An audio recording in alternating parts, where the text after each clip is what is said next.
Bonjour à tous. Alors aujourd'hui, nous allons voir tous les pronoms personnels français. On va en faire la liste et je vais donc vous donner également des petites astuces pour les mémoriser.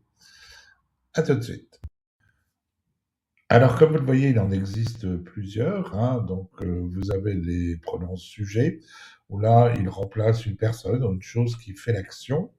Vous avez des pronoms compléments, que ce soit d'objets directs, indirects ou réflexifs, qui, eux, se mettent toujours avant le verbe auquel ils sont associés. Et puis, vous avez les pronoms toniques, que vous pouvez soit utiliser seuls, qui parlent français, moi, ou alors après une préposition comme avec, pour, chez, etc. Et donc, tu vas aussi les mains avec moi. Alors voilà la liste. Alors qu'est-ce qu'on remarque tout de suite? C'est que nouveau, ben, il n'y a pas de problème, c'est toujours nouveau et ça restera toujours comme ça, quel que soit le type de pronom. Pour la première et la deuxième personne du singulier, ce sera assez simple de le mémoriser puisque c'est je, moi ou tu, toi.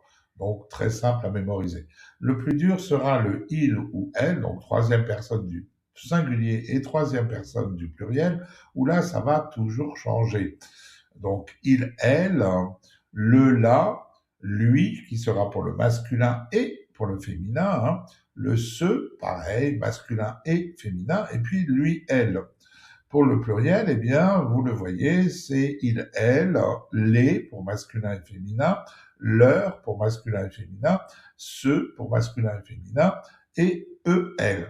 Vous avez noté également que lorsque le verbe commence par une voyelle ou un H, alors il y a des contractions, donc J apostrophe pour les sujets, me, te, le devient M apostrophe, T apostrophe, L apostrophe, et puis sinon pour les réflexifs, le S, le se devient également S apostrophe. Voilà, donc amusez-vous à mémoriser tout ça, mais concentrez-vous surtout sur la troisième personne du singulier et la troisième personne du pluriel. Alors voici quelques exemples, hein, que vous pouvez tous les lire bien sûr. Donc vous voyez que le pronom se met toujours avant le verbe, hein, quel que soit le type de complément.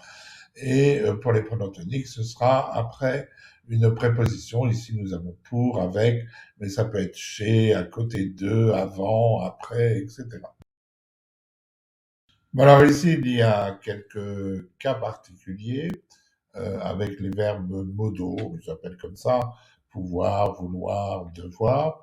Donc, en fait, le pronom va se mettre devant le verbe dont il est le complément. Et il n'est pas le complément du verbe modal. Quand je dis je vais faire le ménage est le complément de faire et pas du verbe aller. Donc je vais dire je vais le faire. Et on ne va surtout pas dire je le vais faire. C'est la même chose pour le verbe devoir, hein. À Paul est le complément de dire, c'est dire à Paul, et non pas le complément de devoir, hein. Je ne dis pas je dois à Paul, et donc je vais mettre le pronom avant le verbe dire. Ensuite, lorsque vous avez deux pronoms, eh bien c'est simple, vous les mettez tous les deux avant le verbe.